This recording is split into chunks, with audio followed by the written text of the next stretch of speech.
Boy, oh boy, do we have a lot to get through, especially after our recent trip to Blizzard, where everything seems to be going so smoothly. And apparently it's not. Let's get into it.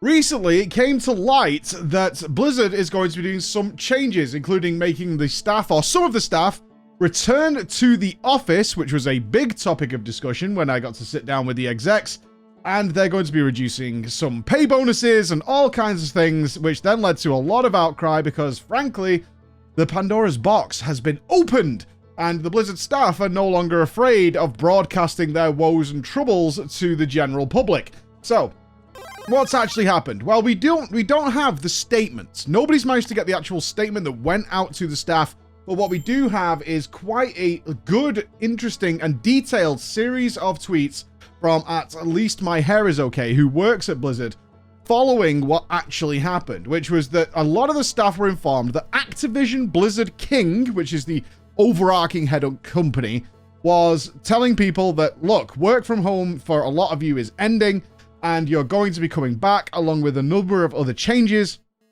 And this is going to be happening for the Blizzard staff in June and July. And for other parts of Activision Blizzard King, this is going to be happening in April and has already started happening in other places.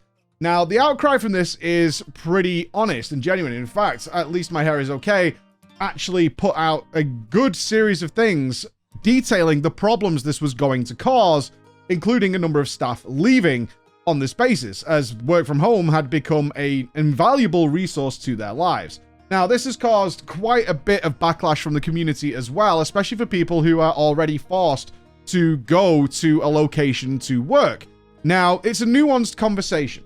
That's the problem. And a lot of people, especially gamers, and this is historically true throughout all time, see things in a very black and white way. I have to do it, so you should have to do it, and if you don't do it, you're being a pussy. Or I don't do it and I don't need to do it and you don't see my point of view. And as we all know, people trying to see other people's points of view is practically impossible for some reason. But let's get to nitty-gritty. I sat down with John Haidt, Holly Langdale. I sat down with Ian Hazard-Costas. I had lots of conversations, and one of my main conversations was work from home. How had they gone, especially in a creative environment?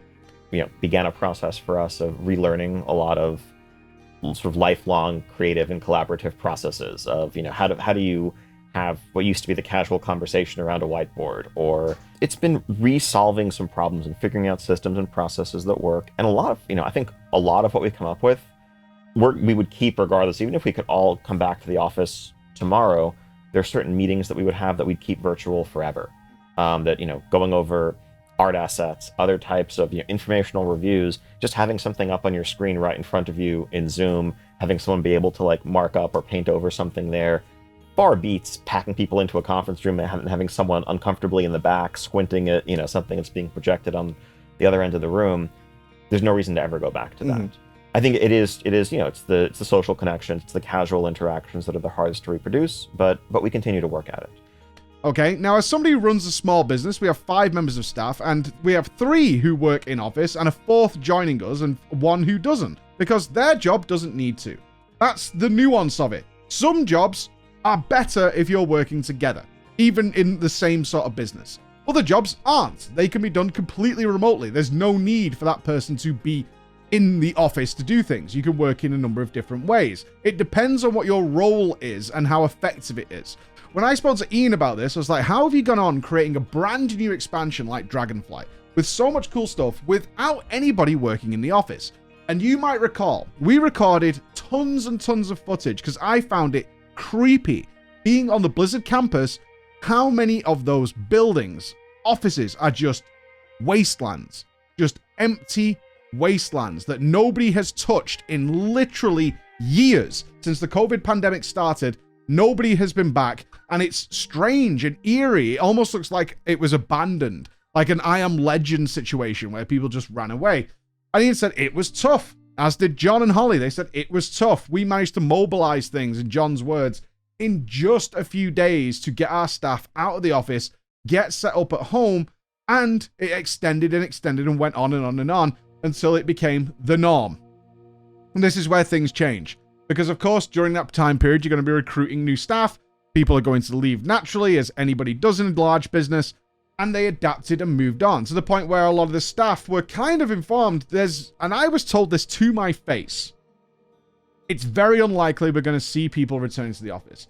Now, a good thing about being where we were in Irvine, California, is there are a lot of gaming companies in that area. And yes, I got to speak with people who work at these other gaming companies, and they also had the same sentiment. There's no reason with my particular job to work in the office. It makes no sense. I don't need to do that. It doesn't add to my workflow. In fact, it causes more disruption than it does to my productivity. Now, again, this is nuanced. Some people, and I think we have to face facts here because it's not black and white, some people need supervision in order to actually be productive. That is the nature of the beast. In a lot of the companies I've worked at, especially before I became a content creator, there were lots of people, if you weren't sort of like motivating them in some way or asking them to do stuff, they just won't do it. They'll sit there, they'll just browse YouTube all day, they'll do whatever they're going to do, they'll sit on their phones if they can, unless somebody's looking over their shoulder. Whereas other people, and it kind of falls into introverts and extroverts, a lot of introverts don't want to be bothered, they don't need people looking over their shoulder, they can just crack on with things, and they love it. They absolutely love it, and they thrive in that environment of just getting up and getting on with their work and being happy and doing a great day. And in fact, a lot of studies, and there's a lot of misinformation about this, a lot of studies did show that businesses did better with people working from home. And of course they did. Of course they did. The work-life balance is crucially important. And the commute, I can't even express to you how bad the traffic is in Irvine in the morning. But nobody walks. It was bizarre. Nobody walks. They all use cars.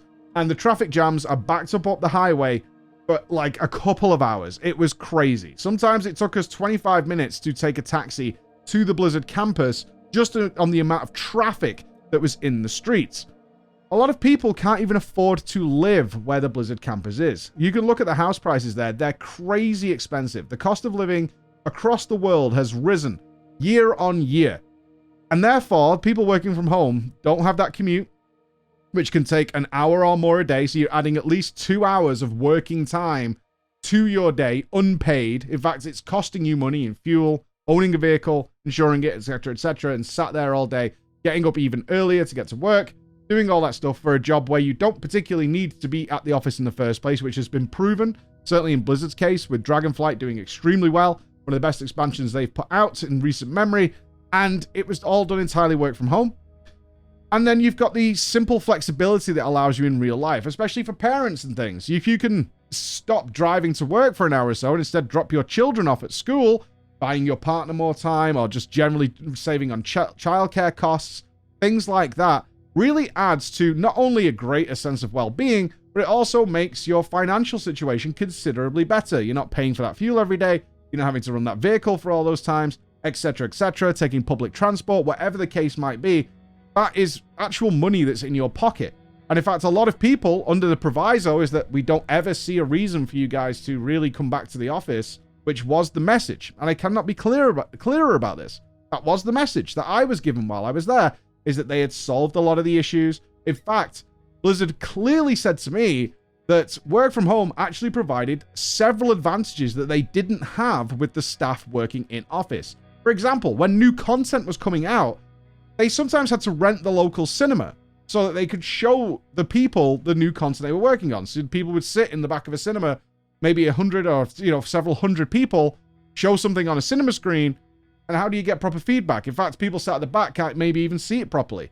Whereas when they're doing it via Zoom calls or whatever, it's like it's on your screen. It's like everybody sees it perfectly and everybody can give direct feedback and spot details and things like that. It provided a ton of advantages that they simply did not have when working internally at the office. In fact, every floor of the Blizzard campus contains a theater in order to show people new assets, new game development things, all those kind of things are done in theaters that they've had to put into the studio in order to make that work.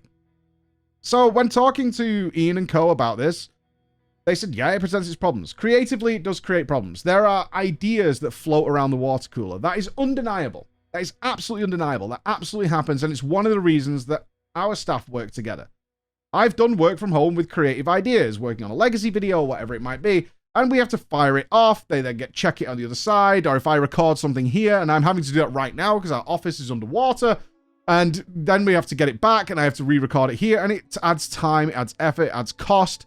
Whereas if you're together and you've got one person running the camera, another one doing the audio, and we're firing backwards and forwards, let's do that again, let's do it again. You can do that in a minuscule amount of time compared to doing it work from home.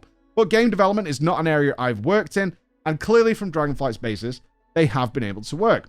So, the fallout from this led to a Q&A, where Mike Ybarra had a big call with all the people who were involved in this in order to address their concerns, and it did not go well. In fact, and it brought to light and exposed something that people have been a bit worried about, is that maybe Mike Ybarra, the current CEO of Blizzard, isn't the image that he's been projecting for a while. Now, there's a statement that he made during this which kind of revealed his inner thoughts on this. Now, I have to be clear on something. I did not get to meet Mike Ybarra.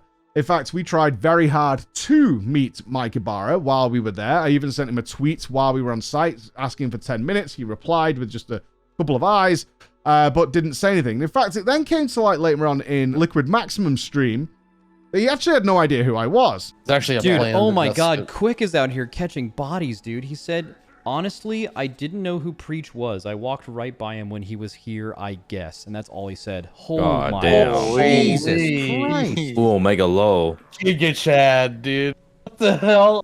Jesus.